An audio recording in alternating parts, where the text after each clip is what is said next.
ఈ క్యారెక్టర్ కంటే వీళ్ళే అన్న టక్కున గుర్తొచ్చేస్తాం గదా! అవును. సో, అలాంటప్పుడు దాన్ని బ్రేక్ చేయడం.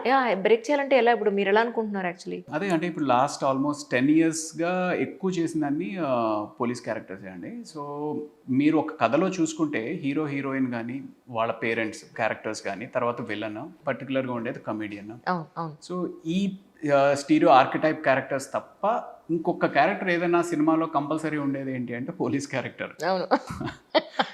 సో, ఇండస్ట్రీలో ఉండాలి అనుకున్నప్పుడు మనకంటూ ఏదో ఒక ఆర్కిటైప్ క్యారెక్టర్ ఉండాలి. అవును. అది నాకు దక్కింది అనేది ఒక సంతోషం. అలాగే ఇప్పుడు దీన్ని బ్రేక్ చేయాలి అంటే మళ్ళీ ఇంకొక డైరెక్టర్ ఎవరన్నా ఒక ఐడెంటిఫై చేసి ప్లస్ ఏజ్ గూడా మనకి పెరుగుతున్న కొద్దీ మన కైండ్ ఆఫ్ క్యారెక్టర్స్ అంటే ఇప్పుడు వరకు ఏంటంటే ఒక హీరో ఫ్రెండ్ గానీ, బ్రదర్ గానీ, పోలీస్ క్యారెక్టర్ గానీ, అవును. ఇప్పుడు ఇక్కడి నుంచి ఏంటంటే ఒక mentor character kind of characters గానీ, లేకపోతే ఒక సెటైరికల్ కైండ్ ఆఫ్ క్యారెక్టర్స్ గానీ, ఇలాంటి ఎవరన్నా ఒక డైరెక్టర్ ఐడెంటిఫై చేసి అందులో నిజంగానే మళ్ళీ అది ప్రజల్లోకెళ్తే బ్రేక్ అవుతది. ఆ రకంగా డెఫినెట్‌లీ మేము గూడా హోంవర్క్ చేయాలి, చేస్తున్నాను కూడా.